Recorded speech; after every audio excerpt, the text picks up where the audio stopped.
बारक माई जय जय भो बारक माई, बारक माई जय जय विठो बारक माई। श्रेष्ठ नामाची साधना सोपी दुसरी कोणतीच नाही आणि या नाम साधनेचं प्रतिफल काय असेल तर एक जळतील पापे जन्मंतरी। आता पाप किती सांगून जातो 11 वाजून 10 मिनिट झालेले आहेत। बाकी 20 मिनिट पाप सांगतो तिथं खल्लास करतो, शेणाला समाप्ती करतो। पाप सांगतो किती पाप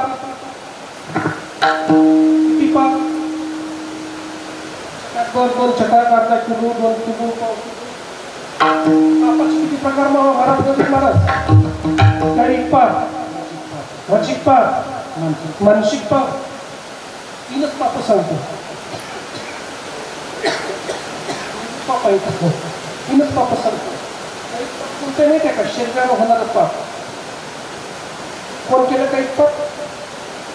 वल्ल्या पळाचा विचार केला की किती हत्या केल्या, किती हत्या केल्या, किती हत्या केल्या, किती हत्या केल्या। आणि हत्या करून करून करून करून करून भगवंताच्या नावाचं चिंतन केलं रामायण रामा हो ना, बरोबर आहे का? पापातून मुक्त झाला। काही चांगलं खायला भेटत असताना, चांगलं प्यायला भेटत असताना, चांगलं वागायला भेटत असताना, चांगलं राहायला भेटत असताना दूर व्यसनाकडे जाणं म्हणजे सुद्धा काही पाप दर्शक। संध्याकाळी सुखी आहे, संध्याकाळी ठीक आहे, खायला भक्कड मजेदार मिळतंय, प्यायला भक्कड गोड नाही, पण एक अवलाद तिकडे जाते मला काही पाप दर्शक।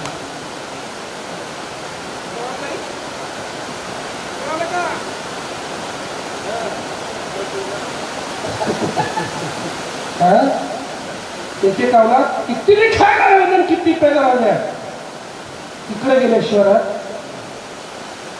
नाही नमुन्याचे महाराज। तुम्हाला तुमच्या गावात आहेत का? प्रत्येक गावात हा नमुना राहतोच। हा नमुना राहिल्याशिवाय गाव राहत नाही।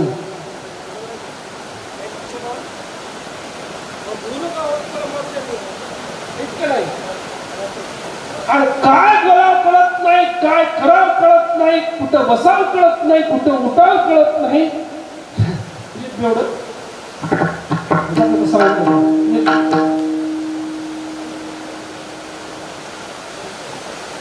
एवढं फुल पिऊन आलं।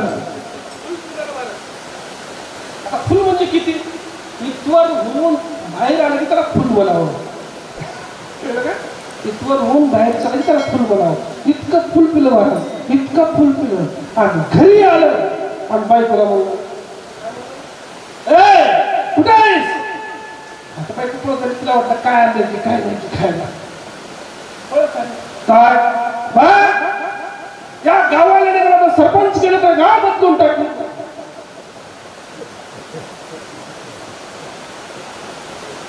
बरं बरं म्हणजे बायको आता काय म्हणते आहोत त्याच्या पुढे? सरपंच केलं तर गाव बदले, आमदार केलं तर तालुका बदले, असं आहे का?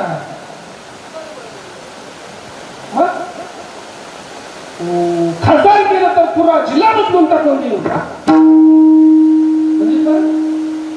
बरं बरं म्हणली बरं बरं नाही, पंतप्रधान केलं तर हे पट्ट्या समजा भारत बदलेल असं म्हणून झालं। बाई बाई म्हणली ते बदल चालता बदलचा, जेव्हा सरपंच चालता होत, जेव्हा मुख्यमंत्री होता तेव्हा होता महाराष्ट्र बदलचा। आधी माझा फडकं समजून माझी आधी तुमच्या गावात लुंगी समजून माझं फडकं घातलं, ते आधी बदल पुन्हा दुसऱ्या बदलाच्या भानगडीत जाऊ।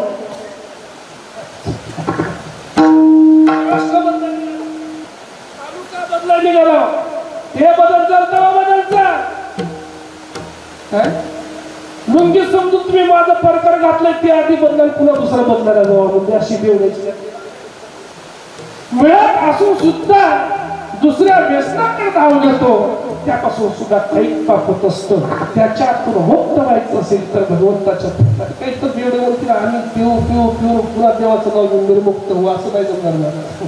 चला पुढचं पाप आहे वाचिक पाप. या तोंडाला शिशुपालाला भगवंताला किती शिवाजी द्यावा? 100 शिवाजी द्यावा. ज्या शिशुपालानं भगवंताला 100 शिवा दिल्या त्या शिशुपालानं भगवंताला मारून कोणी नरकात टाकावं का मुक्त करावं? काय म्हणून शिवा दिल्या? हे देवळ्याचे करते मला तू हे नाही येणार.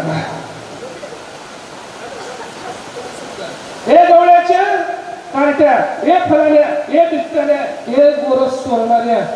देवाला सांगितलं बाजूच्याने देवा एवढं शिवा द्यायला तुम्हाला कळतंय का काय नाही? आत्ताच्या आत्ता सुदर्शन चक्र सोडण्याचा परिणाम सुरुवात करा. देवाला सांगितलं पापाचं पाप भरू द्यावं लागते आणि भरू दिल्याशिवाय मारणं ही महापाप आहे म्हणलं आपला. 100 शिवीच्या वर एक तर शिवी गेली सोडणार म्हणलं. किती शिवा दिल्या? 100 शिवा दिल्या.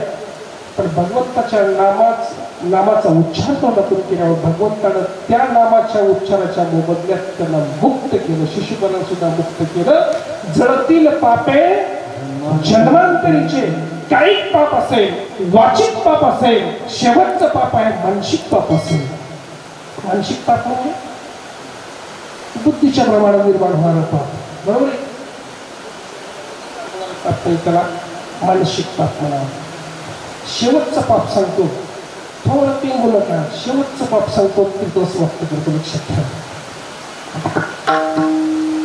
एक वेळेस उन्हाळ्याचे दिवस होते आणि उन्हाळ्याच्या दिवसामध्ये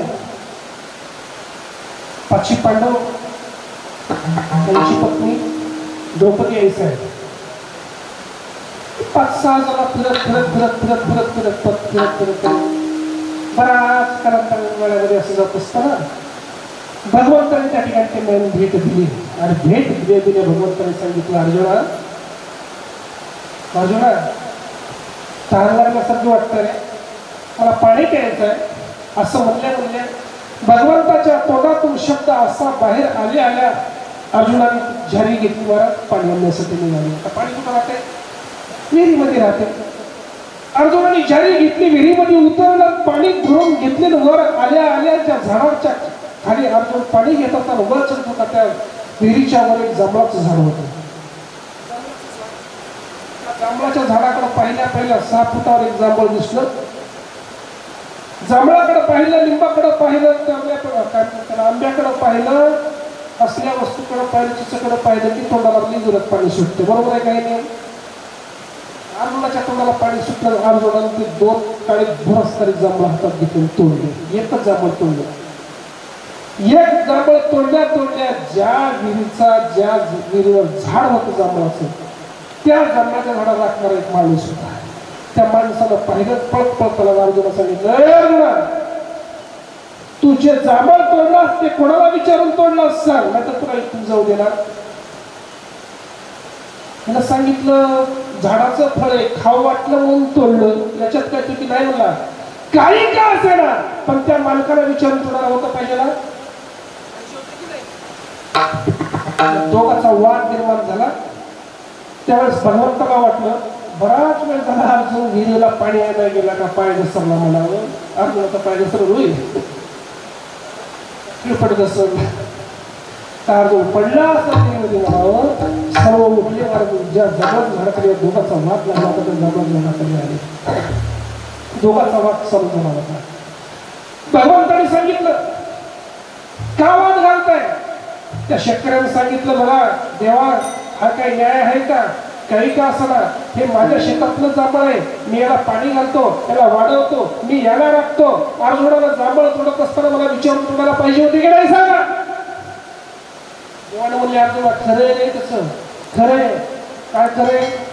तू विचारून तोडायला पाहिजे होतं. बरं देवा माझ्याकडून ही चूक झाली गोष्टी आहे का नाही का असंच वाद घालत बसायच्या मला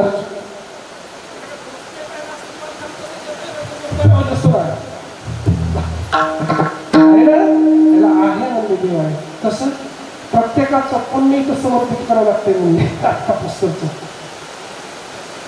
पुण्य समर्पित करावं लागते हो आणि प्रत्येकाने आपलं आपलं पुण्य समर्पण केलं आहे धर्मराजाला सांगितलं मी एवढा आत्तापासून धर्मराजा मला लोक ओळखतात मी धर्माला वागलो माझ्या हातून एकदाही अधर्म झाला नसेल तर जांभळाने फुटबॉलवर चढावं म्हणले तू जांभळ फुटबॉलवर यायला आणि तसंच म्हणलं या 4-5 जणांना असंच म्हणले आता नंबर होता शेवटला द्रौपदी मातेचा मानसिक तापाचं सांगतो शेवट कसं वाक्य करतात द्रौपदी आई साहेब जवळ आल्या आणि आल्या मी 5 पांडवाची पत्नी असताना माझ्या मनातून दुसरा कोणताही विकल्प झाला नसेल तर आतापर्यंत दुसरा कोणताही पाप घडलं नसेल विकल्प झाला नसेल तर हे जांभळ जाऊन देताना चिटकाव म्हणल्या ते जांभळ 100च्या स्पीडनं खाली आलं आता असं जांभळ तुमचं आमचं पडलं असतं तर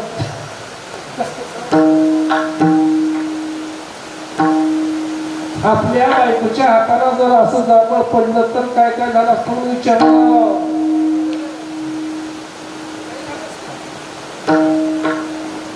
द्रौपदी आई साहेबांच्या डोळ्यातून पाणी आलं भीमाला गदा उचलली अर्जुनाला बाण उचलला धर्मराजाने डोळे हटवून दाबून द्रौपदी आई साहेबांकडे पाहिलं द्रौपदी आई साहेब खाली बघायला लागल्या पाणी गळायला लागलं देवाने सांगितलं जाऊ दे तुझ्या हातून न चुकून एखादी पाप झाला असं तुला द्रौपदी कळते का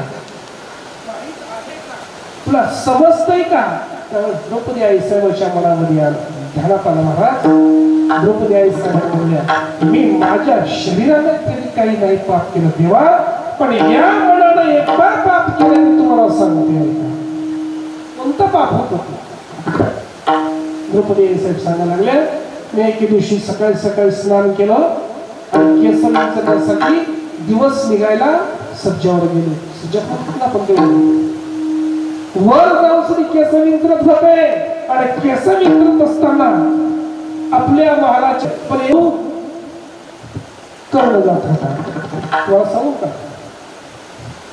कर्णा एवढा रूपवान त्यावेळेस कोणीच नव्हता कर्णा एवढा रूपवान किती रूपवान होता कर्ण किती रूपवान होता त्या कर्णावर माझी नजर गेली आणि त्या कर्णावर नजर गेल्या माझ्या मनानं एकच पाप केलं शरीरानं पाप केलं नाही देवा मनानं एकच पाप केलं 5 पांडवापैकी हा जर असता तर किती सुंदर झालं असतं असं माझ्या शरीरानं न करता पाप माझ्या मनानं पाप केलं देवा याच्या व्यतिरिक्त माझ्या हातून माझ्या काही शरीराने माझ्या कशानेच पाप घडलं नाही याच्यातून मुक्त मी कशी होऊ असं द्रौपदी आई साहेबांनी सांगितलं देवाने सांगितलं एवढंच आहे का एवढंच आहे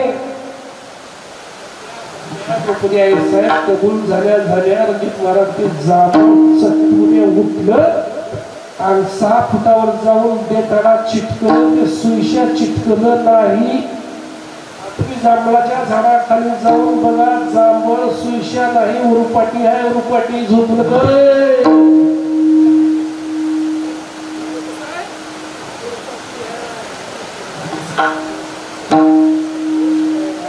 तुकोबाराय सांगतात एवढ्या सर्व पापातून जर निर्मुक्त व्हायचं असेल दुसऱ्या कोणत्याच साधनाकडे जाऊ नका ज्या साधनाला प्रतिबंध आहे त्या साधना तुम्ही कोणत्याच वापरू नका भगवंताच्या 2 नामांचा अक्षरांचं तुम्ही त्या ठिकाणी जप करा यज्ञ करा 2 नाम जपांचं तुम्ही काय करा साधना करा भगवंताच्या नामाचं चिंतन करा आणि भगवंताच्या नामाचं चिंतन केल्यानंतर त्याची फलश्रुती तुम्हाला सांगतात जळतील पापे जन्मांतरी ते विठोबा हरी हरी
शिवा इथं चरण श्री संत माधवदास महाराजांच्या चरणावर मोठा योग आहे. माधवदास महाराजांची पुण्यतिथी गुरुमाऊली पार्वती माता आई साहेबांची पुण्यतिथी या दोघांच्या मधला काळ. आता गादीवर आवर्जून उपस्थित असलेले आमचे प्रियनाथ महाराज यांच्या प्रयत्नातून गाववाल्यांच्या जमीन योगदानातून गाववाल्यांच्या सर्व कष्टातून माझ्या नवयुवक मित्रमंडळीच्या सहकार्याने कष्टाने आणि सर्व गावकऱ्यांच्या कष्टाने देण्यात आलेला हा दर्जा कोणता दर्जा? तीर्थक्षेत्राला अ गटाचा दर्जा मिळावा.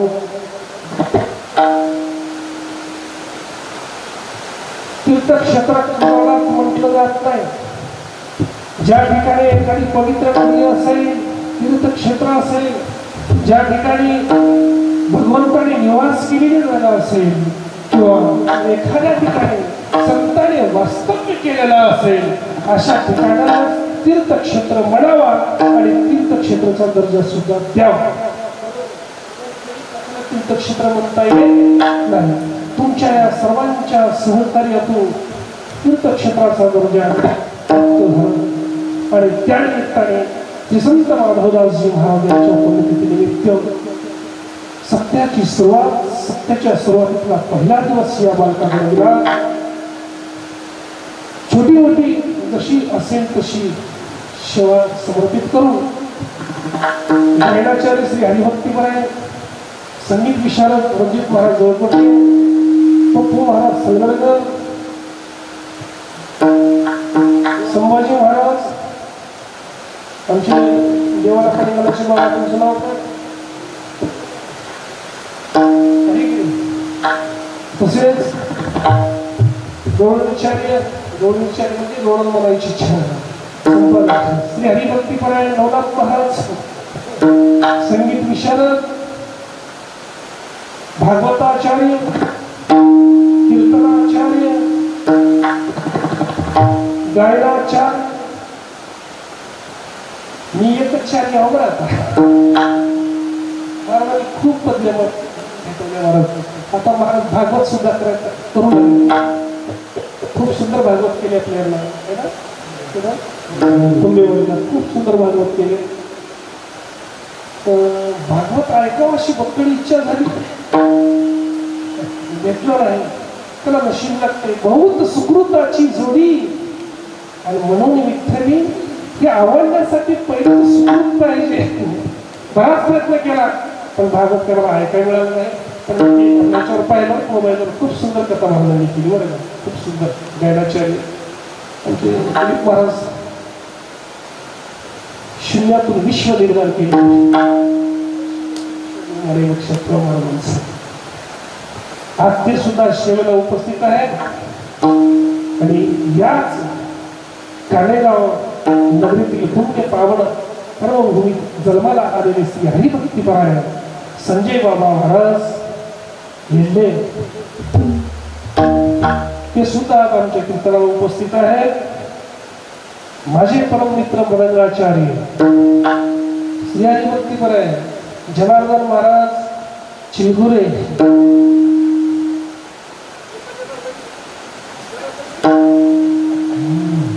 जनार्दनी घडवत्याचा संघ ज्याने हा संघ निर्माण केला असे जनार्दन महाराज झोपेतून सुद्धा बाजूवर झोपून मान डोलवतात. ज्याचा मृदंग ऐकून नावच माधव काय सदाच आनंदित ठेवणारी पब्लिक, सदा आनंदित ठेवणारी, ज्याला आनंद करतात त्याचं नाव शिव आनंद. विशारद आहेत ना, विशारद विशारदच्या बापाला पाणी पाजवणारे सुद्धा शिवानंद महाराज यांचे सुद्धा बऱ्याच वर्षापासून अन्नाची गाठ. फक्त काय काय लढे खेळ तू काय नाही विकत पडणार मोठी गोष्ट चालायचं म्हणलं तर काय करून घेतलं आता अण्णा सुद्धा उपस्थित आहेत गावातील सर्व भजनी मंडळी असतील पाहुणी मंडळी असतील भजनी मंडळी असतील श्रोते मंडळी असतील बाया मागून गोट्या बोलाल्या बाया मागून गोट्या बोलाल्या बाया मागून गोट्या कसल्याचं नाव घेऊन आलंय भाजीवाल्याचं नाव घेऊन आलंय सत्याचंच नाव घेऊन आलंय माझ्या माय वाहम्या सुद्धा 3 तास झालं बसल्या तुळू बघायला आत्ता कडू सोडल का तवा गाड्या सोडल का पावसानं वेग गाठला कसायला जोर गेला आहे असं म्हणाले त्या सुद्धा 3 तास पाणी घालून बसल्यात महाराज त्याच्या पुढे अजून दोन सांगतो आमच्या गावात ऑपरेटर असून सुद्धा नवीन ऑपरेटरची ओळख सांगून होतो लक्षात ठेवा काय झालं नाव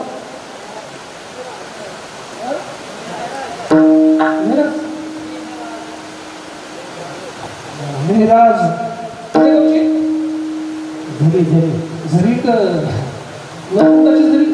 जरी तर काय सांगू शिष्य आहे समजा खेळ आमचा याच्यावर असतो महाराज समजा खेळायच्यावर किती सुंदर जेव्हा जाड बोलायचे तेव्हा जाड आवाज झोप लागला तुझी पट्ट ही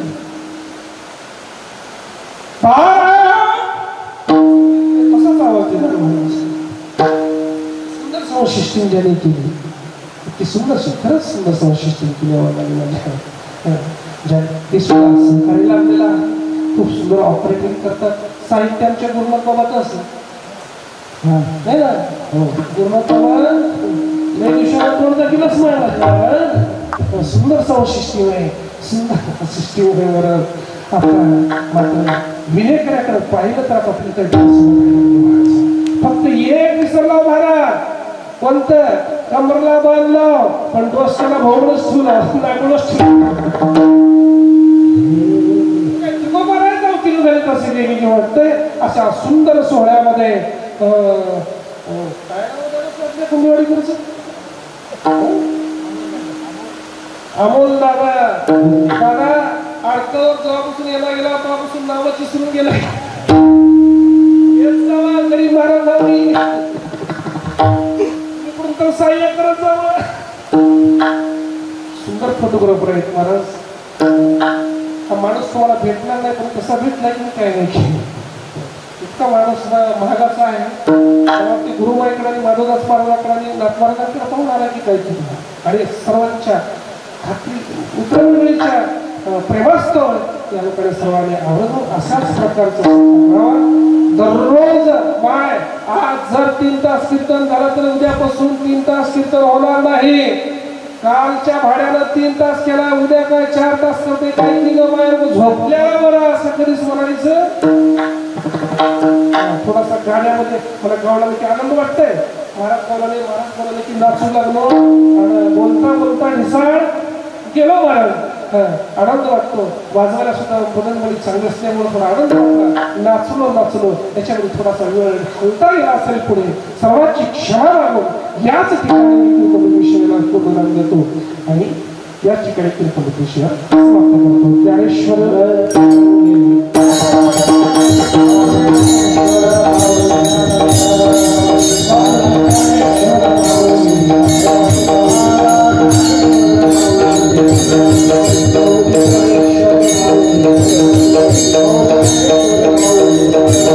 Thank you.